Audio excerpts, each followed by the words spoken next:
Pak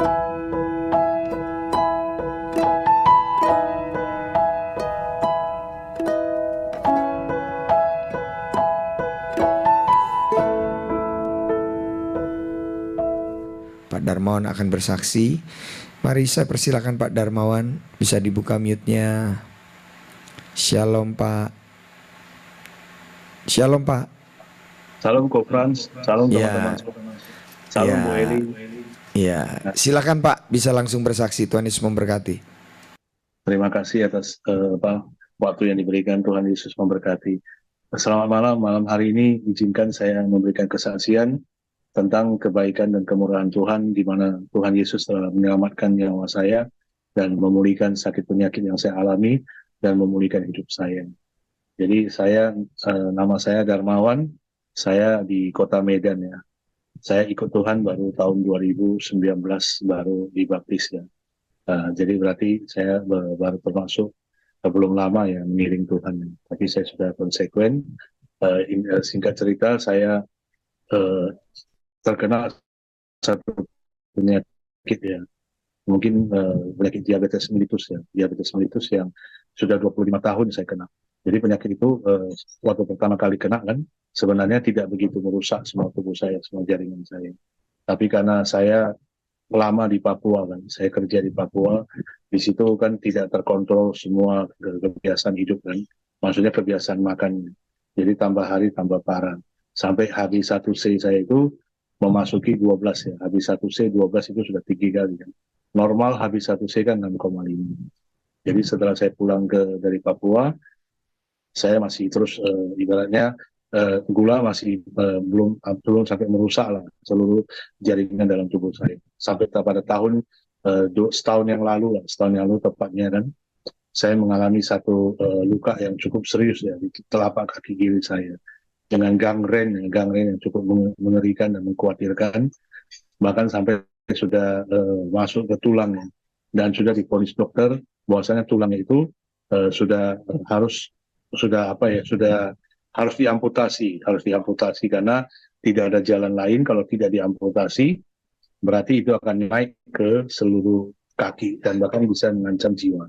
Jadi waktu itu saya menangis di hadapan Tuhan. Saya bilang, Tuhan Yesus, ampuni semua kesalahan saya, semua kebodohan dan ketidaktaatan saya. Saya bilang sama Tuhan Yesus.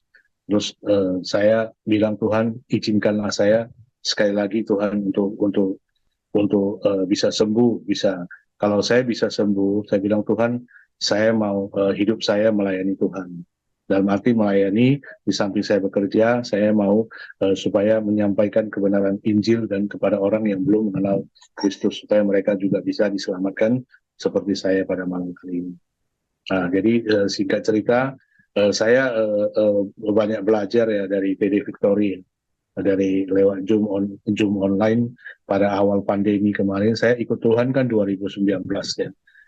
2019 saya dibaptis. Habis itu kan 2020 kan pandemi. Dalam keadaan pandemi itu kan tidak tidak ada ibadah di gereja ya. Semua kan lewat Zoom online. Jadi inti ceritanya saya ketemu Ibu Eli Kurniawati itu juga Roh Kudus yang bicara sama saya. Dan satu hal yang saya percaya sampai sekarang ini, Roh Kudus ada di dalam kehidupan saya dan dia bisa mendengar seruan hati saya, menyampaikan semua kesedihan saya semua yang menjadi beban pikiran saya kepada Bapa ya, lewat doa-doa saat teduh yang saya panjatkan untuk ke Tuhan ya. Jadi ceritanya intinya kemarin waktu sebelum saya ikut Zoom online ini kan saya banyak di grup ya, banyak grup-grup bisnis, grup-grup kawan, dan di situ saya lihat ada semacam iklan masuk bahwasan ada Zoom online. Di situ saya lihat di situ kan ditulis Ibu Eli gitu ya. Tapi saya tidak tahu dia adalah hamba Tuhan. Jadi begitu saya baca, nah di situ Roh Kudus sudah mulai bicara sama saya. Kamu kan mau belajar firman Tuhan, mau belajar merenungkan kebenaran firman Tuhan supaya kamu mengerti kan. Kamu ikut Zoom ini gitu. Jadi waktu itu saya sudah mau ikut tapi nggak jadi lagi, saya lewatkan terus kan. Saya baca yang lain lagi. Kemudian saya digerakkan lagi Roh Kudus supaya balik lagi ke situ. Sampai 3 kali Roh Kudus gerakkan saya supaya saya melihat kembali iklan itu ya, iklan Zoom online yang PD Victory itu kan. Jadi sampai saatnya saya bilang saya beranikan diri lah, saya beranikan diri, saya WA ke kebetulan di grup atau di mana ya, saya lupa gitu ingat. Di grup lah, saya di grup. Boleh nggak saya ikut ibadah online kan? Karena kan di sana kan fokusnya kan ini persekutuan doa wanita ya, wanita. Di situ lebih ditekankan wanita, saya tanya kan. Jadi Bu Eli ada memang agak lama juga balas sih, mungkin beliau sibuk kan. Terakhir saya cari-cari tahu sendiri, terus saya ikut ibadah kan. Terus terakhir agak sore gitu baru dapat balasan link apa bisa ikut gitu kan. Dari saya ikut dan saya pertama kali di situ saya belajar firman Tuhan, bagaimana melepaskan pengampunan yang seperti yang diajarkan Ibu Eli kan. Jadi mungkin teman-teman perlu tahu kan, penyakit ini kadang-kadang kan Tuhan izinkan terjadi dalam kehidupan kita, di mana kita memiliki kepahitan di masa lalu, di mana kita bisa pahit ya terhadap personal ya manusia atau terhadap pekerja atau segala macam. Jadi intinya tidak punya damai sejahtera. Jadi intinya di situ saya belajar pertama dari PD Victory adalah kita harus belajar melepaskan pengampunan. Apapun itu, sesulit apapun lepaskan pengampunan. Dengan apa yang diajarkan Ibu Eli itu yaitu tutup mata, tutup telinga, sama satu lagi tutup apa ya? Tutup hati, tutup mulut ya, tutup mulut, tutup lidah, sama tutup apa lagi satu lagi aku lupa. Nah itu saya belajar di situ. Jadi kadang-kadang kalau orang suka ngomongin kita atau apa segala pun dalam pekerjaan atau dalam kehidupan kan suka ibaratnya bahasa sekarangnya gosip ya, ya kita nggak perlu tanggapi. Kalau dulu saya ringan telinga, saya selalu orang cerita saya merasa nggak enak gitu kan, bisa uring-uringan, bisa seharian hidup nggak nyaman gitu, nggak damai kan. Nah intinya saya sangat berterima kasih malam hari ini di mana saya bisa Tuhan izinkan saya untuk belajar firman di Persekutuan Doa Victory, bisa kenal dengan Ibu Eli Kurniawati, di mana Ibu Eli juga banyak dalam setiap Zoom itu menyampaikan firman Tuhan yang sangat memberkati saya dan juga mungkin memberkati teman-teman. Jadi intinya waktu saya sakit kemarin kan saya ngomong sama Tuhan kan. Tapi satu hal yang saya belajar lagi dari renungan firman Tuhan, iman itu harus disertai perbuatan yang nyata. Kalau iman tanpa perbuatan adalah kosong. Ya Tuhan ajarkan itu kan. Kadang-kadang banyak juga orang Kristen mengatakan saya sakit, saya berdoa, saya percaya Yesus menyembuhkan saya, Yesus bisa pulihkan saya. Betul, dia itu Bapa. Ya, dia itu Bapa Juru Selamat Mesias ya, kita percaya. Tapi Tuhan tidak menginginkan iman yang seperti itu yang saya pelajari. Tuhan menginginkan iman yang disertai satu pergerakan yang nyata, satu tindakan yang nyata. Caranya gimana? Yaitu mencari solusi gimana supaya kamu bisa pulih dari penyakit diabetes kamu yang sudah mengalami luka yang begitu cukup parah ya di kaki saya. Mungkin tadi Gofran sudah tampilkan di luka itu ya. Jadi akhirnya singkat cerita saya banyak berobat sana sini ketemu. Satu hal lagi yang mungkin saya perlu tambahkan, percayalah teman-teman semua, orang yang hidupnya sungguh-sungguh mengandalkan Tuhan ya, bukan mengandalkan manusia ya. Saya merasakan Tuhan pasti buat perbedaan. Saya adalah saksi nyata Tuhan buat perbedaan, di mana saya serahkan hidup saya sepenuhnya untuk Tuhan. Dan puji Tuhan, saya juga diizinkan Tuhan memiliki seorang calon istri, seorang hamba Tuhan. Nah, jadi dari hamba calon istri saya itu banyak mendukung saya. Dia bilang ke saya gini, saya putus asa, saya galau, ya saya tertekan, dialah yang menguatkan saya. Dia selalu bilang, saya selalu mengaitkan, saya kan dari kehidupan tradisional dari agama Konghucu ya. Mungkin teman-teman bilang selalu saya ingat-ingat dengan apa namanya hukum karma, ya kan. Saya pikir saya kena sakit ini mungkin karena karma, gitu kan. Dia selalu bilang, Darmawan kamu sudah ikut Tuhan, sudah ikut Yesus kan. Darah Yesus itu mahal, sangat sangat mahal. Darah Yesus itu sekali sudah tertumpah untuk selamanya untuk kita semua, untuk kamu dan saya. Jadi jangan kamu kecewakan. Segala macam kutuk, segala macam penyakit, segala macam dosa dia sudah selesaikan di kayu salib. Dengan dia mengatakan sebelum dia membuskan nafas terakhir kan, Tuhan mengatakan sudah selesai. Jadi itulah yang saya menguatkan iman saya. Saya percaya apa ya, saya punya Bapa, dia selalu mendengarkan seruan apa yang saya mohon kepada Bapa. Dan satu hal lagi, dulu ya, hidup saya selalu mengandalkan manusia. Saya pikir, wah saya kan dulu, bos saya kan orang Korea ya, saya kerja di kelapa sawit di Papua ya selama 12 tahun ya. Jadi saya selalu memiliki ini adalah foto kaki yang ditampilkan conference ya. Ini saya sudah sembuh total. Ya, puji Tuhan, Tuhan bekerja dahsyat, dia sangat baik dalam kehidupan saya. Mujizat benar-benar terjadi. Selama ini saya berpikir mujizat itu hanya saya dengar lewat firman ya, atau lewat apa, tapi saya saksikan, saya alami sendiri. Ya, ini adalah sesuatu yang mustahil menurut dokter yang menangani saya itu, adalah sesuatu yang mustahil. Dan terakhir, perlu teman-teman tahu juga, HB1C saya, sejak saya sungguh-sungguh hidup mengandalkan Tuhan, ya iman disertai perbuatan yang nyata, turun loh, dari HB1C 12 sekarang menjadi 6,9. Itu sesuatu yang mustahil punya. Dokter diabetes yang terkenal di Medan bilang, wah Darmawan kok luar biasa ya. Dicek di laboratorium habis ya dari 12 selama 25 tahun ini 24 tahun lebih lah. Tidak pernah di bawah 12, bahkan naik ada. Turun tidak pernah. Nah, itulah campur tangan Tuhan yang dahsyat. Makanya saya bersyukur malam hari ini saya diizinkan Tuhan untuk memberikan kesaksian supaya teman-teman juga harus tahu jangan berputus asa. Dalam Yesus tidak ada kata putus asa. Dalam Yesus segala-galanya bagi Tuhan tidak ada yang tidak mungkin, tidak ada yang mustahil. Dan saya percaya dan saya yakin itu. Dan apapun kutuk yang ada dalam kehidupan kita, dia sudah full, dia sudah selesaikan untuk kita. Jadi kita harus hidup dengan iman, pengharapan dan kasih ya, seperti yang Bu Aja Ibu Eli ajarkan, dengan hidup sungguh-sungguh berserah penuh lah kepada kehendak Tuhan, bersandar dan berharap kepadanya. Nah, dulu kembali ke cerita tadi, saya selalu mengandalkan maksudnya mengandalkan orang ya, di mana saya kerja punya bos bagus ya, bos yang banyak koneksi, banyak wibawa. Saya pikir wah saya aman bersama dia dulu, tapi itu adalah kekeliruan besar. Seperti yang pernah di dalam Alkitab kan mengatakan, diberkatilah orang yang hidupnya mengandalkan Tuhan dan terkutuklah orang yang hidupnya mengandalkan manusia. Ya, Tuhan sudah mengajarkan itu jelas. Nah, itu saya rasakan itu sejak 2019 saya dibaptis selam ya, di salah satu gereja di Medan. Di situ saya baru mengerti apa yang dinamakan dengan Roh Kudus ya, dalam bahasa Mandarin itu Senling. Jadi Roh Kudus lah itu adalah roh penghibur yang Tuhan janjikan dalam kehidupan kita, kehidupan saya ya. Dia banyak menuntun saya dengan mengajari saya untuk beli Alkitab, ya, terus mengajari saya untuk baca Alkitab, ya, mengenalkan saya untuk saat teduh, ya, mengenalkan saya untuk belajar firman lewat YouTube, ya. Dan satu hal lagi, saya mungkin juga teman-teman pernah dengar dulu saya pernah minta doa ya di Persekutuan Doa Victory. Mungkin Kofran juga tahu saya minta doa supaya bisa mendapatkan jodoh kan. Jadi banyak teman-teman bilang sama saya, Darmawan ini banyak pilih kali. Jadi dia milih-milih terakhir nggak dapat jodoh kan. Jadi saya bilang saya nggak pilih. Mungkin Tuhan belum kasih. Jadi ada beberapa hamba Tuhan di Medan juga tanya, kamu mau cari yang bagaimana? Saya mau cari yang takut akan Tuhan. Nah, saya cuma bilang itu aja kan. Nah, jadi singkat cerita ya, mungkin ya karena doa teman-teman juga didengarkan Tuhan dan juga doa saya, Tuhan kirimkan seorang hamba Tuhan yang ternyata di luar dugaan saya tidak pernah merasakan bahwasan saya punya calon istri ada seorang hamba Tuhan juga.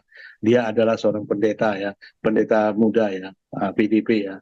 Nah, jadi dia banyak dialah yang lewat dia ya banyak sekali menolong menguatkan iman saya untuk belajar firman ya, untuk terus menguatkan saya di saat saya mengalami keterbatasan, mengalami banyak masalah ya, dia selalu mensupport saya. Makanya saya sangat mengucap syukur di mana saya bisa kenal Peri Victory, bisa belajar Alkitab ya. Nah, dan saya juga ada belajar Bible study ya. Di samping saya kan kemarin kan tadi ada cerita kan, saya kan berjanji sama Tuhan mau hidup melayani Tuhan ya. Dalam keadaan sakit begitu, saya pun berusaha melayani. Caranya saya menginjili ya.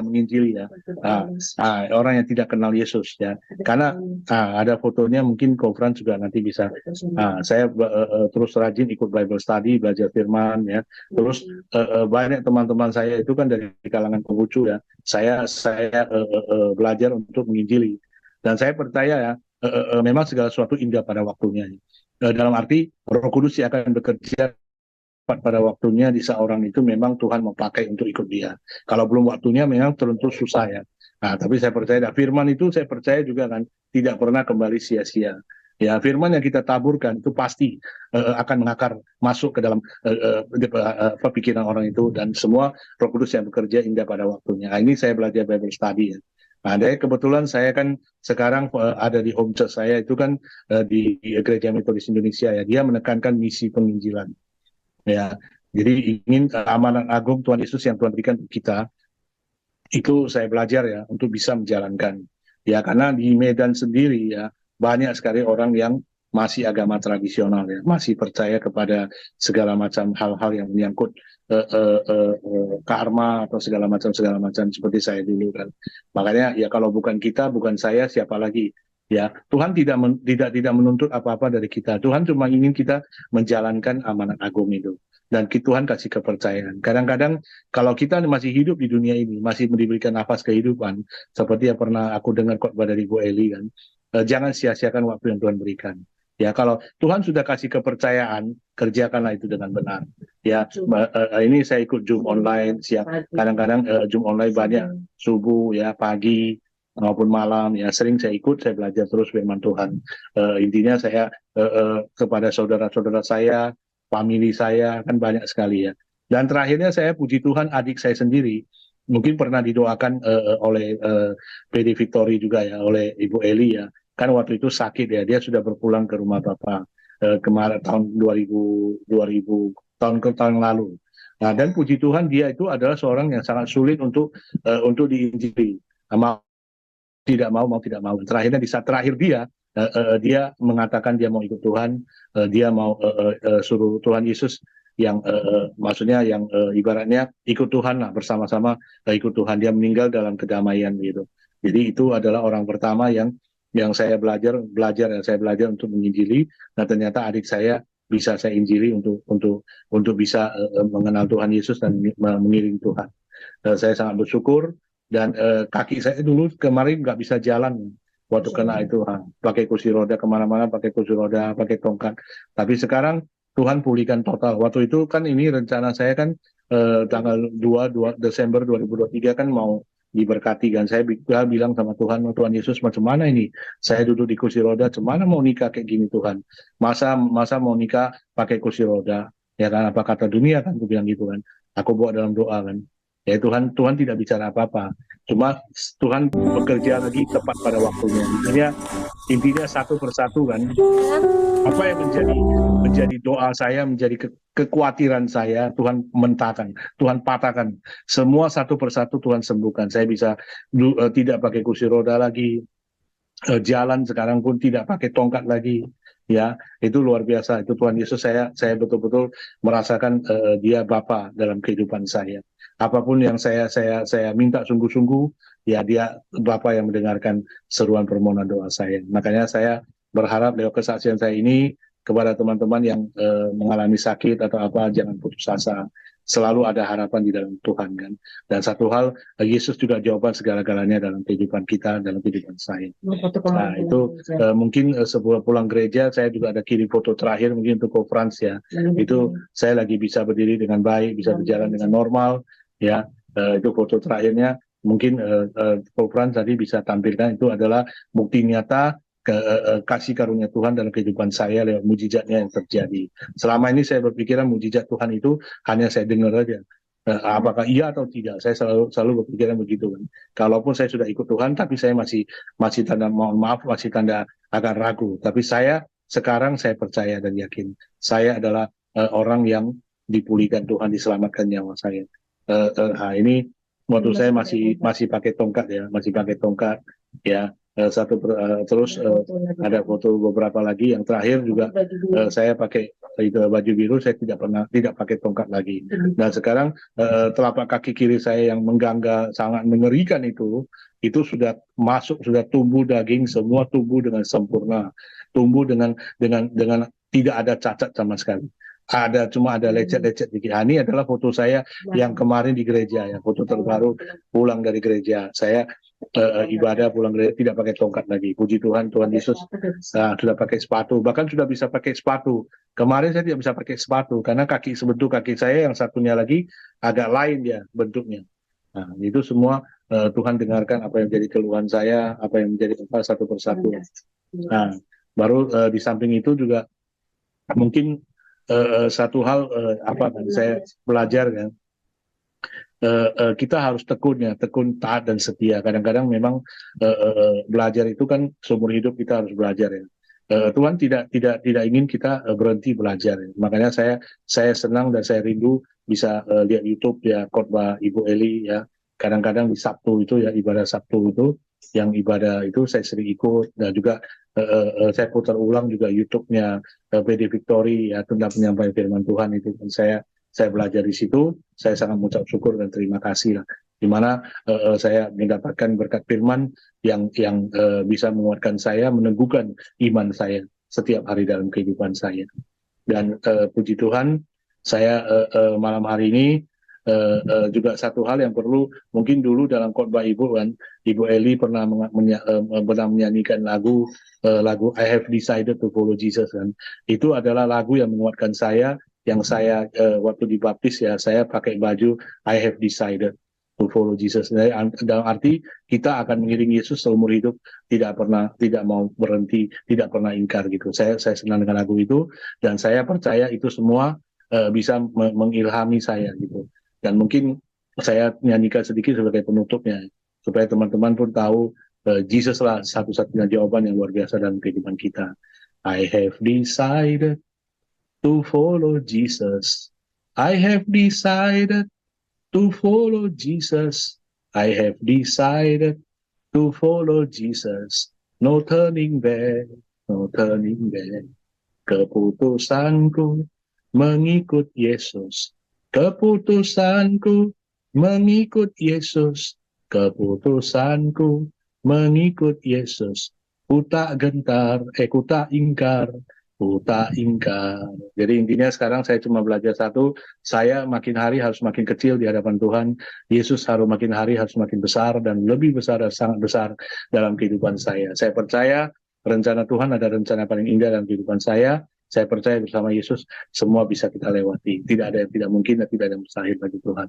Ya, terima kasih teman-teman atas waktu yang diberikan untuk kesaksian saya. Nah, terima kasih banyak untuk Bu Gembala ya, Ibu Eli Kurniawati. Dari sejak pertama saya kenal Ibu Eli, saya sudah panggil beliau Ibu Gembala ya.